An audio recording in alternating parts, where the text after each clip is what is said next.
Bonjour à tous, alors dans cette vidéo nous allons parler d'argent et plus précisément de comment réussir financièrement. Alors l'argent c'est un sujet qui est extrêmement tabou et les gens ont du mal à associer foi, vie spirituelle et argent parce qu'ils pensent que c'est incompatible. Mais le fait est que nous vivons dans un monde auquel nous devons être en mesure de faire face. Vous savez, moi, dans mon véhicule, je mets pas de l'eau de pluie, j'ai besoin d'argent. Et Dieu est amour, Dieu nous aime et à ce titre, parce qu'il nous aime, eh bien, c'est un domaine auquel il veut également répondre. Et d'ailleurs, quand vous examinez la vie des grands hommes et des grandes femmes qui ont jalonné l'histoire biblique, eh bien, vous apercevez que tous étaient des gens qui étaient extrêmement prospères financièrement. Déjà, on prend Adam et Ève, Dieu les a plantés dans un jardin d'abondance. Je pense aussi à Abraham, Noé, Joseph. Tous ces gens étaient riches. Et si Marie et Joseph se sont rendus dans une étable, eh bien c'est pas parce qu'ils étaient pauvres, qu'ils n'avaient pas les moyens, mais tout simplement que tous les hôtels de la ville étaient fermés. Et lorsque Marie a donné naissance à Jésus, eh bien Dieu a conduit trois individus pour leur donner toutes sortes de pierres précieuses, d'encens, des épices qui coûtaient cher, qui avaient un certain prix. Pourquoi? Pour enrichir. Donc Dieu veut vraiment vous bénir. Je pense notamment à cette promesse qu'on trouve dans le Nouveau Testament et qui dit que Dieu pourvoira à tous nos besoins selon sa richesse avec gloire en Jésus-Christ. Et quand vous étudiez le contexte, eh bien on voit que on parle bel et bien d'argent. On parle pas de richesse spirituelle, mais on parle vraiment d'argent physique. Donc Dieu veut répondre à nos besoins selon sa richesse avec gloire en Jésus-Christ. Et l'argent est notamment appelé quelque part la bénédiction de Christ. Alors c'est quelque chose qui a du mal à rentrer dans la tête des gens, mais l'argent est qualifié de bénédiction de Christ. C'est quelque chose qui n'est absolument pas du tout tabou dans la Bible. Le tabou par rapport à l'argent, c'est quelque chose qui est venu surtout du catholicisme, dans lequel qui enseigne grosso modo qui a plus ou moins une valeur spirituelle dans le fait d'être pauvre et malade. Non, Dieu veut qu'on soit en bonne santé et Dieu veut que l'on ne manque de rien. Voilà, donc comment s'enrichir ?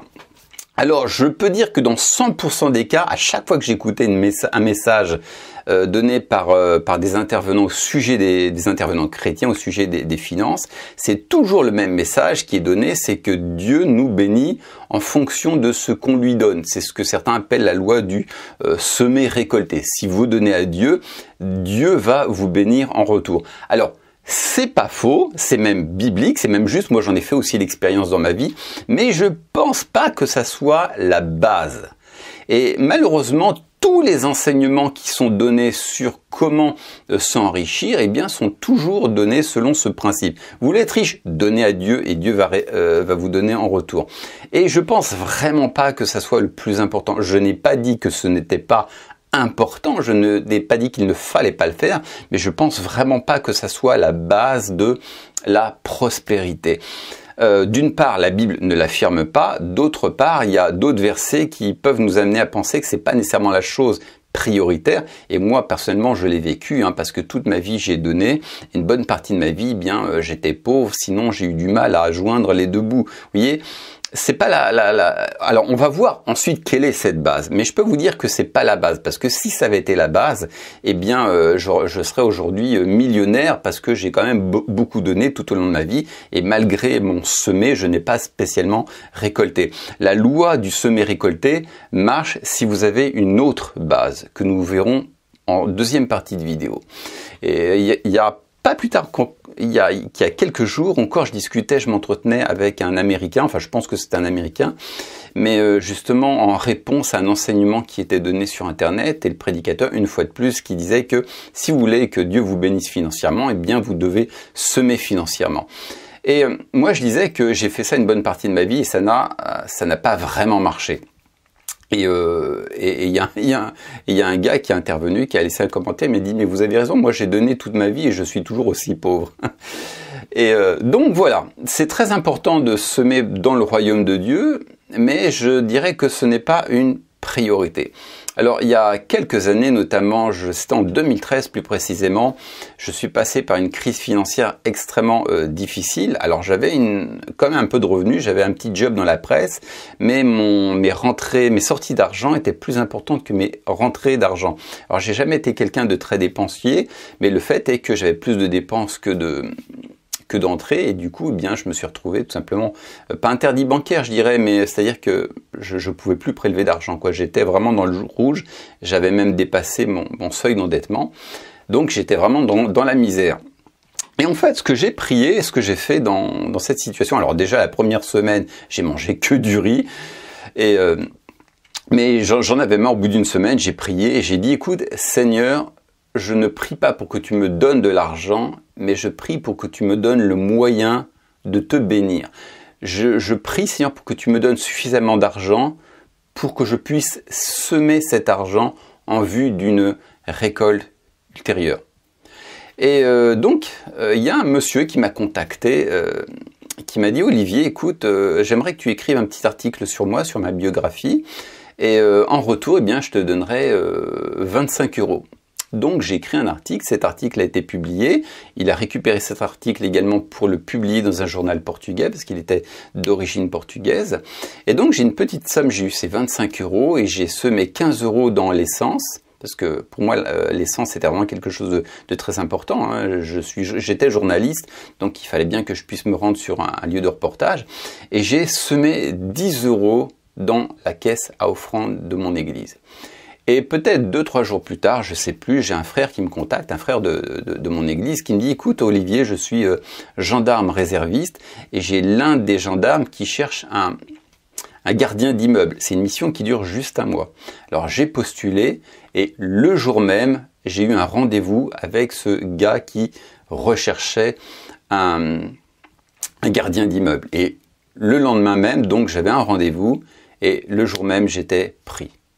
Voilà, bon, vous voyez, et alors donc cette mission, officiellement, elle durait un mois, mais en fait, elle a été prolongée 2 mois supplémentaires, ce qui fait qu'au bout de 3 mois, j'ai gagné, je crois, aux alentours de 3300 €. Vous voyez, donc j'ai semé juste 10 €, juste une semence de 10 € m'a suffi à obtenir une récolte de 3300 €. Donc la loi du semer récolté, c'est quelque chose qui marche. Vous voyez, je suis pas en train de dire qu'il faut pas donner, mais je pense que c'est pas non plus la priorité. Et je vais vous dire pourquoi.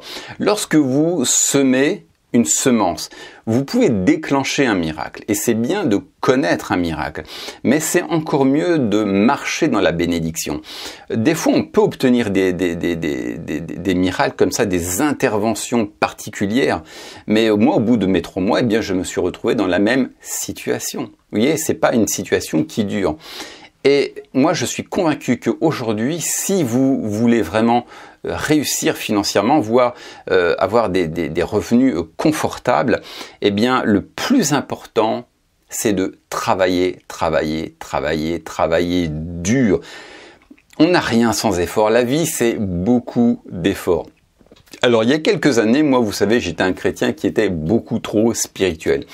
Et alors je me rappelle un moment, c'était lorsque je faisais mon école biblique, j'avais plus d'appartement, je vivais dans mon école biblique, enfin même pas dans mon école biblique, dans l'église carrément, il y avait rien pour dormir, hein. Moi je dormais parmi les caisses de fruits et légumes parce qu'on s'occupait d'une banque alimentaire. Et donc j'avais plus d'argent, plus d'appartement, pas de boulot, mais à l'époque, vous savez, j'étais l'homme de foi par définition. Je m'inquiétais pas par rapport à ma situation. Je disais, Seigneur, je vais pas m'inquiéter. Tu as dit, déchargez-vous sur moi de tous vos soucis.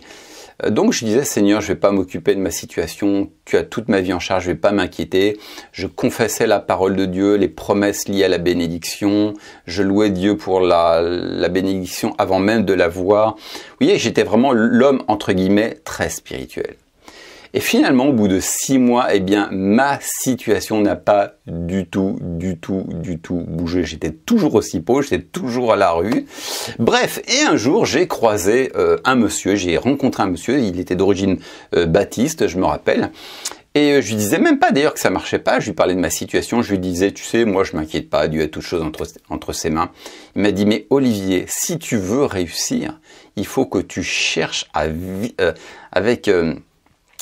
ténacité, c'est pas le fait juste de croire qui fait que Dieu va ouvrir les portes, il va falloir que tu cherches du travail ardemment. Et quand il m'a dit ça, c'était comme si Dieu lui-même me parlait. Et j'ai compris que Dieu me parlait personnellement au travers de cet homme. C'est comme si Dieu me disait, Olivier, ça suffit pas de croire. Ça suffit pas de chercher un petit peu de temps en temps, d'aller à la NPE, anciennement Pôle emploi. Il va falloir que tu te battes si tu veux vraiment réussir dans la vie. Et partant de là, je suis devenu l'homme le plus violent de la Terre. J'étais debout à 6h30 ou 7h du matin. J'étais le premier arrivé à la NPE. Je me suis inscrit à une agence d'intérim. Je leur passais 2 fois par jour, je les appelais le matin et l'après-midi, je les appelais, je les harcelais les pauvres. Un jour, il y a la secrétaire qui me disait, enfin en tout cas celle qui recevait les appels téléphoniques, elle disait, mais Monsieur Moulin, vous n'avez pas besoin d'appeler tous les jours ou même et encore moins 2 fois par jour, juste une fois de temps en temps. Et donc voilà. Vraiment, je leur cassais les pieds, quoi. Est-ce que vous avez quelque chose pour moi? Est-ce que vous avez un boulot pour moi? Tout le temps. En plein mois de juillet, alors que tous les chômeurs de France se reposaient du travail qu'ils n'avaient pas, moi je cherchais, j'étais le premier arrivé. J'écris des lettres de motivation, des CV, je les compte même plus, mais j'étais devenu quelqu'un d'extrêmement déterminé. J'épluchais aussi toutes les petites annonces pour trouver un appartement. Bref, et finalement, eh bien, au bout d'un certain temps, j'ai obtenu un CDD dans une université. Alors c'était pas un super métier, vous voyez, j'étais homme de ménage, et j'ai trouvé aussi un super studio dans l'un des quartiers les plus huppés de la ville. Donc vous voyez, c'est bien. Et en fait, comment est-ce que j'ai réussi? Eh bien, par la violence, par la détermination. Si tu veux réussir, eh bien, tu vas devoir te battre. C'est pas en faisant aussi 2-3 CV par jour que tu vas réussir. C'est 10-15 CV et de l'aide de motivation que tu dois envoyer. Tu dois te battre.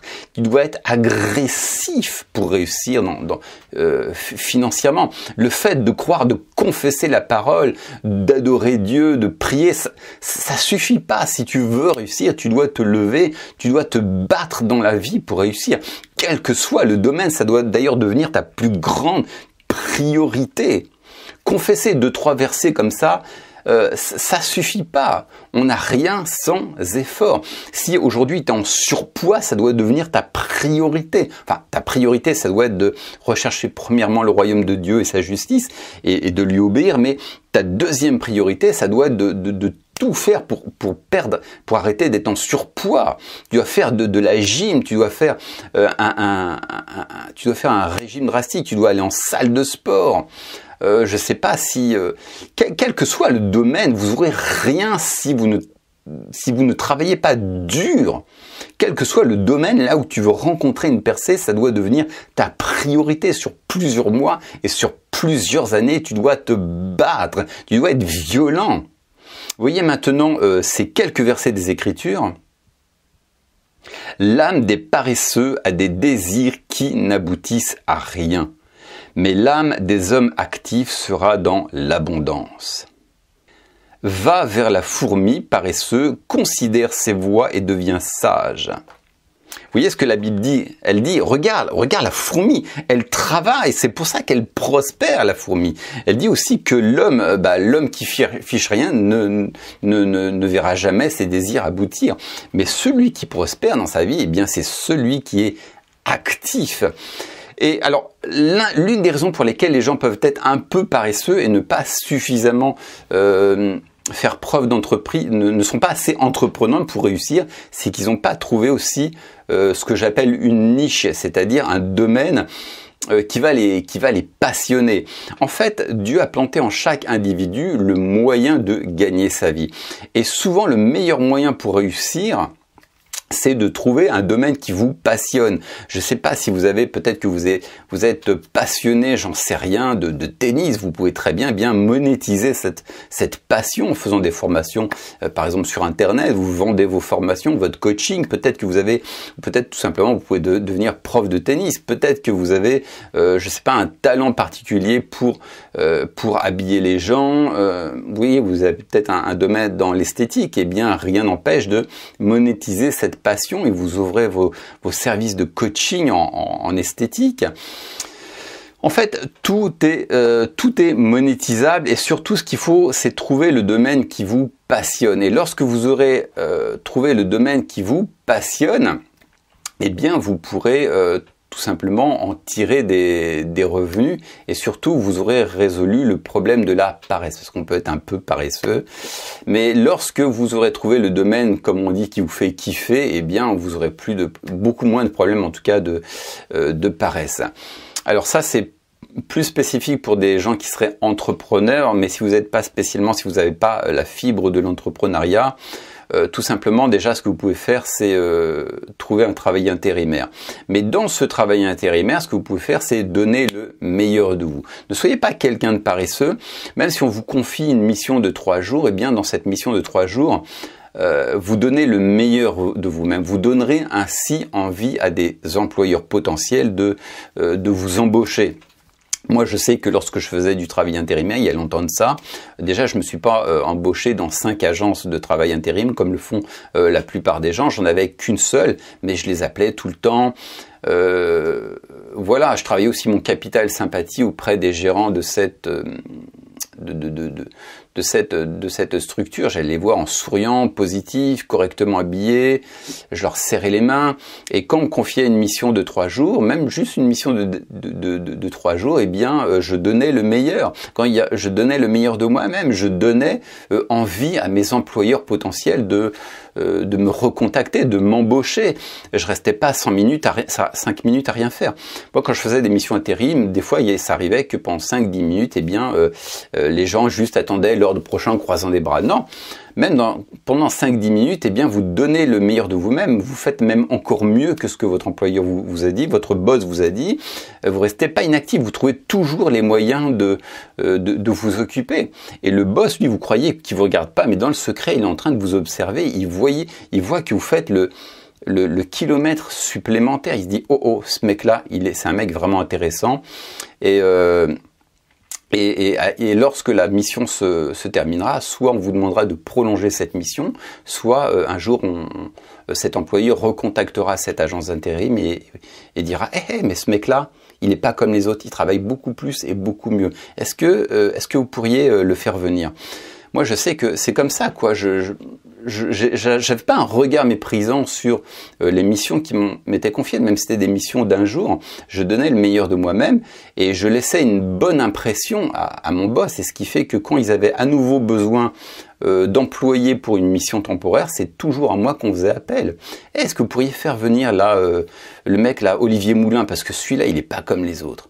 Donc vraiment, soyez des gros bosseurs. Si vous voulez réussir et que vous priez, que vous êtes un homme de foi, c'est bien, mais si vous voulez, ça suffit pas. Si vous voulez réussir dans votre vie, il faut être réactif, il faut être entreprenant, il faut être violent. En fait, même si vous n'êtes pas croyant, je vais vous dire, c'est un système qui est mécanique. Dès l'instant où vous bossez dur, vous ne pouvez que réussir. Voilà, c'est tout ce que je voulais partager avec vous. Mon but ici, c'est d'apporter un équilibre. Je ne suis pas en train de dire qu'il ne faut pas s'attendre à Dieu, qu'il ne faut pas croire, qu'il ne faut pas confesser la parole de Dieu, qu'il ne faut pas semer à Dieu. Mais ce que je veux vous dire, c'est que ces choses-là, le semer-récolter, c'est pas la base. Ça marchera si vous êtes aussi, par certains égards, un homme violent et un gros travailleur.